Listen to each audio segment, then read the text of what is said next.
lovers, this is Shane with I Love Virginia Beer podcast here at Bold Mariner. I Love Virginia Beer is your home for all the behind-the-scenes interviews and information about Virginia's wonderful world of craft breweries and festivals. Be sure to check out ilovevirginiabeer.com for all of our great beer gear like hats with a bottle opener, t-shirts, and much, much more.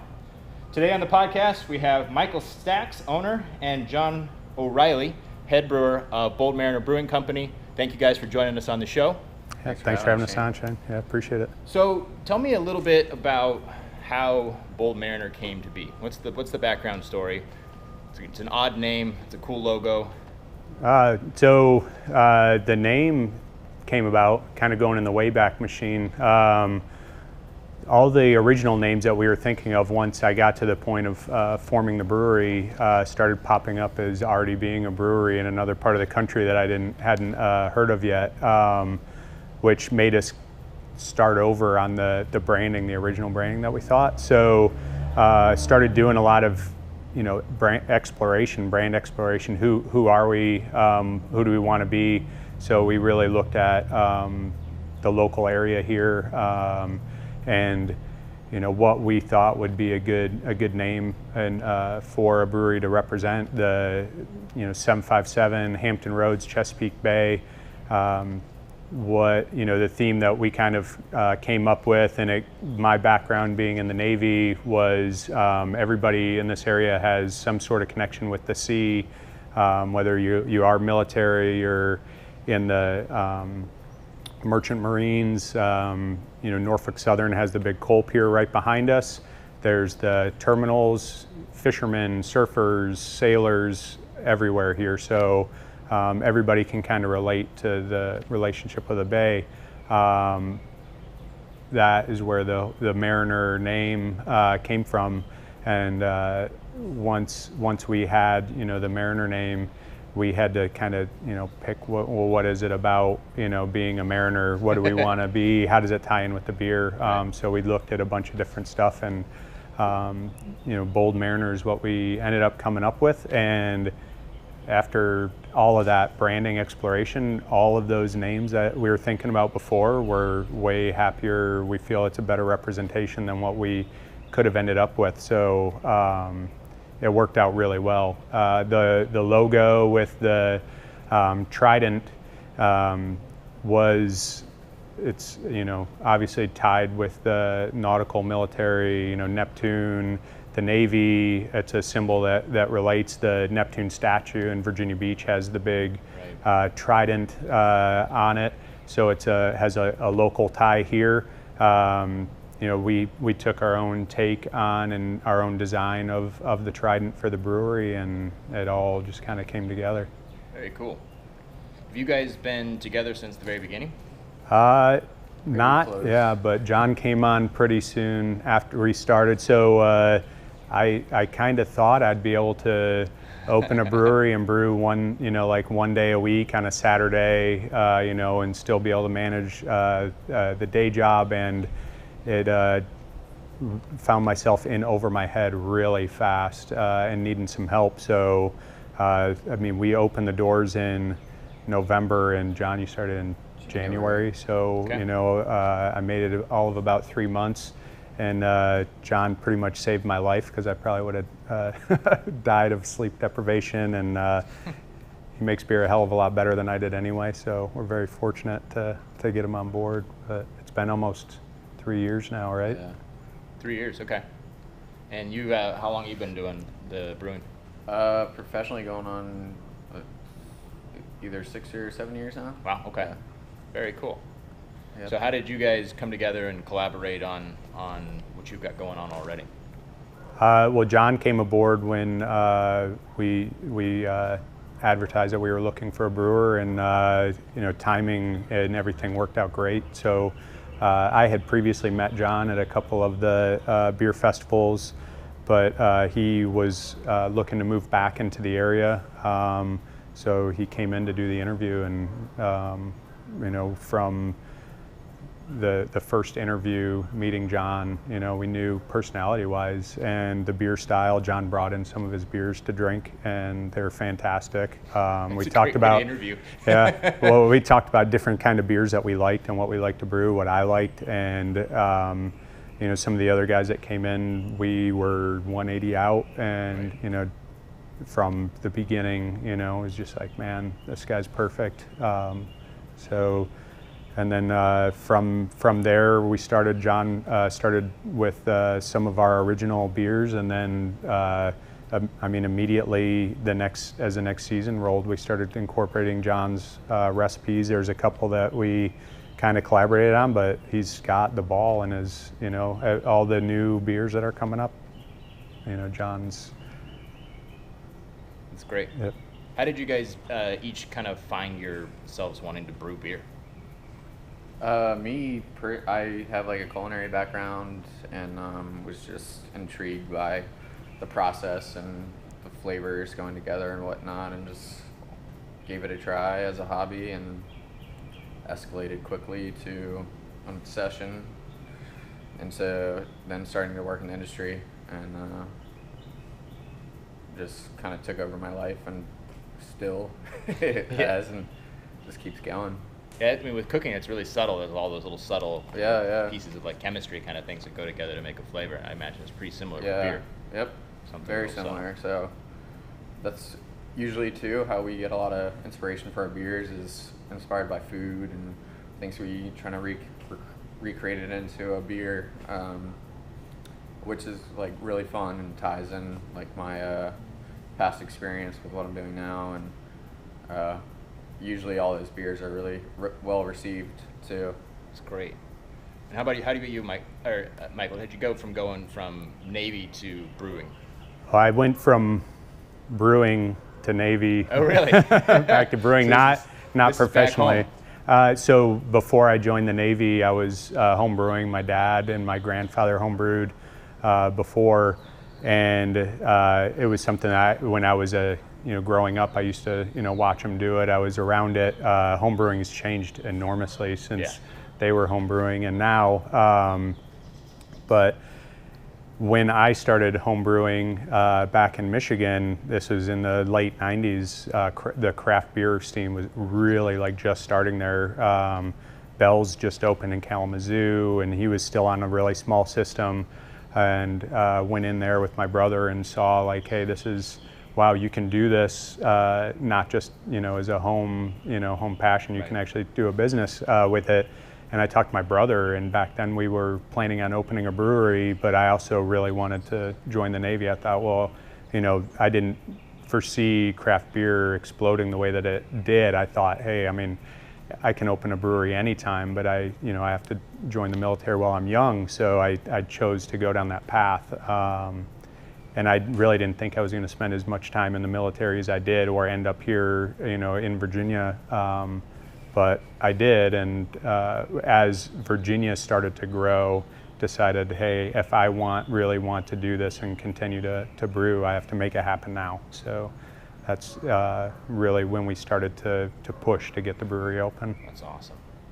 So as you guys have grown, sort of 3 years you've been working together, if you guys have grown this from opening day till now, what has been the biggest challenges and the biggest surprises you've come across in getting to where you're at? Originally, I think the growth and keeping up with the growth, the challenges of being in an emerging, and more competitive area is fun and exciting, and it keeps everything, everybody has to keep innovating and being on the edge, and I think that's one of the things that John's great at, but it's challenging. John comes up with new beers, and you want to talk about how hard it is to keep doing all the expedition beers, but for a while we did a brand new beer every single week, and I think we did that for almost 2 years without repeating a single beer, which is, I don't know how he does it. Exhausting, but I mean, just on creativity alone, I mean, you got to come up with a new recipe every single week. Yeah. And this is the long game. It's not just cooking a dinner. Right. Yeah. It was fun, but at the same time, really challenging. and it's so hard. You're like, did we make this already? And but it was we're kind of backing off and not doing it as frequently. So because it was kind of we're pretty busy, having a hard time keeping up with our core beers as it is. So, but we're still chugging along, trying to keep them going and stay inspired, and we probably will do some repeats this year for sure, just ones that we had the most fun putting out. And there's some really good beers that we need to put back. Whatever's popular, right? It's worth right, bringing it back. Yeah. And but still trying to come up with new ideas and new flavors that go together, and still have fun with it. Cool. So you guys actually have some really amazing core beers and some amazing things that you rotate in and out. Talk a little bit about the beers that you have. What inspires them? What's your favorites? Do you want to go first? Or? Sure. So the core beers that we have, our top beers, Frogman Lager. That's just a super great beer to drink. It's easy to drink. It's I think the masses can like that one. It's a nice amber lager, good bready flavor, awesome Czech Saz hops in it, super tasty. That is the beer that we have a really hard time keeping up with. John's brewing it over and over and over again. But we have so many beers to pick from. Wow, did you see that? I just got buzzed by the bird wants some beer. Yeah, it's thirsty. So we're just continually trying to keep the flagships on. Dog Zebra, our IPA, is really good. I tend to kind of always go for our seasonals. So right now we have Tropic Thunder out, Deep Pockets, and those are the beers that we only have in the tasting room that you got to come in here to get. The flagships that we're pushing out, are great and are out there, but the new stuff is always kind of what I tend to go for. Yeah, it's definitely easy to get burnt out on drinking the flagships, but my favorite's Frogman. It was a big challenge, like taking on a lager as a flagship, especially like we're not a huge brewery, but we're not. We're a decent size, and trying to crank out a ton of lager when it's tying up your fermenters for a long time is very challenging. So it keeps it interesting for me. Like, we brew it all the time, which can get mundane, but it's nice having like the challenge of like making crisp, clean lager consistently. Is that one of the original beers, or is that something you developed once the two of you joined together? It's not an original beer. It actually was one of the expedition beers that was very popular. And there's a kind of a story of how it became Frogman Lager. So it was an expedition beer that was really popular when it came out. We talked about, hey, would we be able to do this lager on a big production run?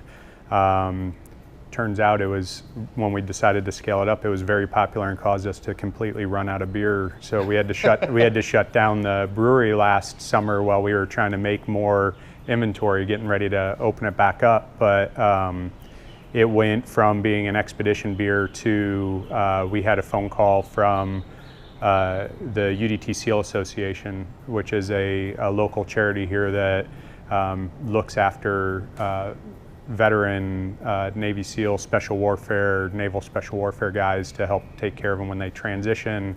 They do a lot of great things for the community. But they had called us about creating a Frogman beer. They were contacted by another brewery out of state that really wanted to make this Frogman IPA, and I got a phone call and I thought they wanted me to tell them, hey, is this a good brewery to partner up with? And they just thought, hey, we're located in the same city. I'm Navy military. It would be a great tie, a lot easier to work than all the way across the country. And we went in to talk to them about it. And when we kind of explored what they wanted the beer to be, we were finding it wasn't really an IPA. And we had this great lager that we were talking about scaling up. So we kind of came in with a blind taste test and said, what hey, which beer do you guys think it is? And I mean, immediately they went for the lager, which then became Frogman Lager. Awesome. And now that's we're a Frogman Lager machine right now. Yeah. So, I mean, on one side, it's got to be beneficial practically to have something that's such an easy drinking beer that everybody can like. 'Cause you guys can can that and put it out, and people will buy it off the shelves. So it's yeah, it's huge. You can drink it all day. It's really sessionable, and has nice flavor to where it's not like a light beer per se, but it's something you can buy 6-pack and crush 6 beers and still go on with your day. And, and really approachable. very cool. I think it just goes to show too, like no matter what you think your flagship's going to be, the people are going to pick the flagship, because once that beer was released and it was supposed to be like a small, like limited specialty brand, and it took over, and that's now, I don't like 80% of what we make now. Wow. Yeah. And it gets its own tap handle. It has its own tap handle. Great. What's something you guys have done recently that you're really excited about? Well, we're getting ready. I'm excited about, we're getting prepared to open a second location up in Ocean View. So we think it's a great area. We found a really awesome building to put it in, and the community in Ocean View has been wanting a craft brewery for quite some time, and we've been wanting and looking at being up there. So everything is just kind of coming together. So that's something that I'm really excited about for the future. But I don't know if John's got another surprise. Is that more work for you? I'm excited about the more fun experimental stuff we'll be able to do having that other location. And it's going to be an actual second brewing site too, right? Yes. So it's not just a tap house. Right. So you'll have more room to play around. Yeah. That's very cool. Hopefully do a lot of fun stuff there and just continue doing what we're doing here. And what's the planned opening date for the new location? We don't have a date figured out yet, but we're shooting for the fall or winter of 18. So we're only a couple months away. Right. We still got a lot. Cool. We still got a lot of work to do. So if the date changes, it happens. Be patient. Is it down by the beach? It is. It's right off of Ocean View Avenue. It's on the corner of Cape View and Ocean View Avenue. It's right across the street from the bay. There's beach access right across the street from us. So that's cool. It's a very cool building. There's actually 2 outdoor decks, a second floor one. You can see the bay right from the second deck. It's gonna be a really cool place to hang out. Yeah. That's awesome. That's a great second spot. So aside from your new location, what is the future? What do you want Bold Mariner to be in, say, 5-10 years? We still want to be, Norfolk, Hampton Roads, like local 757 craft brewery. We really want to be, a good representative of this area and craft beer for this area. So when people are thinking about Virginia craft beers and they think about the Southeast, we want them to think about Bold Mariner here and have us be that, that craft brewery that pops into their mind. We'd still love to, kind of expand in just in the Virginia region here. We're having our challenges keeping up here locally. So as we grow, we want to just, be able to keep that quality up, keep producing that good craft beer for everybody here in Norfolk, Virginia Beach, and just, just slowly keep growing, keep building. Very cool. What do you want to tell our viewers that more importantly, what do you think sets Bold Mariner apart from, or makes it special from the other breweries that are in the Hampton Roads area? That's always a kind of a hard question to answer, but each brewery is so unique. Everybody, by doing what we do, we set ourselves apart. I think a lot of it has to do with John and his input into the beers.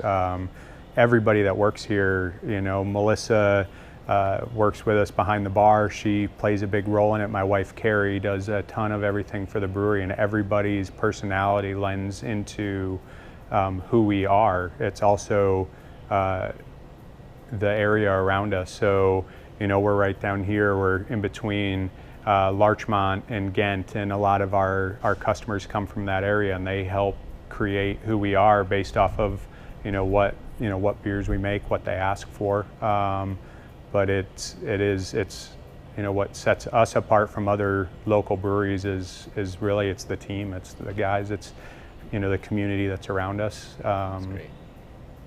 And you guys have a really cool building, and it's kind of set, like you were saying, kind of in between two neighborhoods in an industrial zone, a little bit off the beaten path in some ways. What do you guys do as far as events and things that you do here in your location that draw people over here?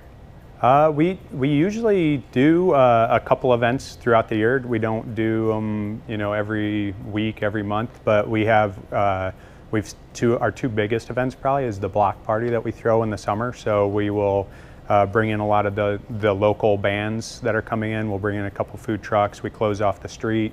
We throw a big block party for the day. And then the other event that we just kind of started to do something like crazy off the wall and fun that's growing, it is like doubling in size each year, is a Santa Speedo run. And everybody, people will come, you get some Speedos, you get some full-on Santa Claus, but you don't have to wear a Speedo, but everybody comes, they get dressed up in the holiday spirit, and we'll go and we just do a fun run down around into the college and come back to the brewery, and then it's just a nice fun party afterwards. And no matter what day we pick, I mean, it is in December, but it always ends up being it was like freezing rain last run, and I was really surprised at the turnout that we still got for everybody to come out and run in the freezing rain. And that one we do for Toys for Tots, so everybody brings in a toy. The first year we had one basket for Toys for Tots, and it was like overflowing. So this year we got two, and then with the extra people that came in, again, we've just had a really great turnout, and we appreciate all the support and being able to, to help out Toys for Tots as well. That's cool. I can't imagine all those people running around in Speedos in the middle of December. Well, you just have to come and see it. I'll have to come and bring see your it. Speedo. I'll bring my stuff and we'll videotape it. Okay. We'll put stuff up. Helmet camera. Yeah, I actually have the clip. Anything you guys want our viewers to know about your brewery before we wrap it up? John, you want to? Something, do you guys have a new release coming up? Something that's particularly tasty?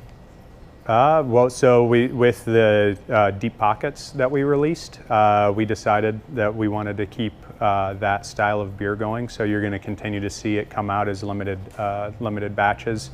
And yeah, it's a fruited Berliner Weiss, and we're just going to keep it going, but change up the fruit all year, stuff seasonally, and cool flavors that we're inspired by. Next one, we're kind of thinking about doing a take on this like brambleberry pie, which is a ton of raspberries, blackberries, vanilla, and rhubarb. Wow. Which hopefully be out soon, but just keep having fun. And where did the inspiration for that come from? I found a recipe I saw a recipe for brambleberry pie, and I was like, I've never heard of this pie, and I looked through it and everything. And the pie sounds delicious. I've never had it, so I hope to make the pie first. But, it just sounded like the flavors would be really cool turned into a beer. So. Awesome. Great. Well, thank you guys very much for joining us. This is Bold Mariner Brewing Company. It's down on what is this, the west side of Norfolk? We're just south of ODU. South of yeah, ODU, so it is the west side of Hampton. 25th and Bowden's Ferry Road. There you go. Come on down, get a beer. Thank you guys very much. Thank you. Thank you. Appreciate it.